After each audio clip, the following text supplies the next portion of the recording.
নতুন মৌসুমে চ্যাম্পিয়ন হওয়ার মতো দল গঠন করতে পারেননি বলে জানালেন মোহামেডানের কোচ আলফাজ আহমেদ। তার মতে এই দল নিয়ে শিরোপা ধরে রাখাটা হবে বেশ চ্যালেঞ্জিং।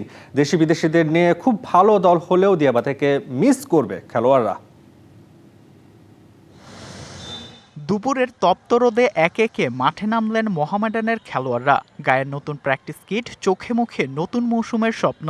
প্রথম দিনের অনুশীলনে খেলোয়াড় ও কোচিং স্টাফদের ফুল ও মিষ্টি মুখ করে বরণ করে নেন মোহামেডানের সমর্থকরা। এই দিনে 15 ফুটবলার নিয়ে অনুশীলন করলেও বিদেশিরা যোগ দিবেন 21 আগস্ট। শিরোপা ধরে রাখার মিশনে এবার মাঝারি মানের দল গড়েছে মোহামেডান। আর্থিক টানাপোড়েনের কারণে মালির স্ট্রাইকার সোলোমান দিয়াবাতেকে ছেড়ে দিয়েছে ঐতিহ্যবাহী ক্লাবটি। তবে দলটি রেখে দিয়েছে দুই বিদেশি মোজাফফরভ ও স্যামুয়েল বোয়াটিংকে।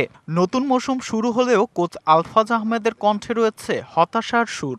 লাস্ট ইয়ারের চ্যাম্পিয়ন, বাট এই বছরের টিমের তুলনায় আমরা চ্যাম্পিয়ন টিম করতে পারিনি। একটা টিম চ্যাম্পিয়ন হইতে হলে টোটাল টিমের টিম ওয়ার্ক লাগে, অফিসিয়াল টু ক্লাব বয়।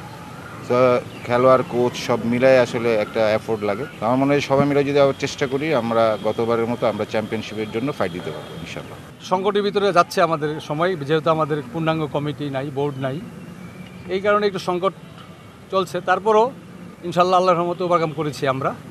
23 বছর পর প্রিমিয়ার লিগে প্রথমবারের মতো চ্যাম্পিয়ন হয় মোহামেডান, যার পেছনে অধিনায়ক সোলোমান দিয়াবাতের অবদান ছিল অনস্বীকার্য। মাঠে তাকে মিস করলেও শিরোপা ধরে রাখার প্রত্যয় খেলোয়াড় ও কর্মকর্তাদের কণ্ঠে। বিগত দিনগুলোতে দিয়াবাতের উপরে আমরা বেশি ডিপেন্ডেন্ট ছিলাম। এখন এই অবস্থায় ও নাই, নতুন ফরেনার আসছে, ওদের সাথে মানিয়ে নিতে একটু সময় লাগতে পারে। আমরা প্রতি বছরই চ্যাম্পিয়ন হিসাবে দল করা, আর আমাদের ম্যাক্সিমাম ইয়াং এবং এক্সপিরিয়েন্স প্লেয়ার মিলিয়ে মোটামুটি আলহামদুলিল্লাহ আমরা একটা চ্যাম্পিয়ন ফাইট টিম বলে আমি আশাবাদী।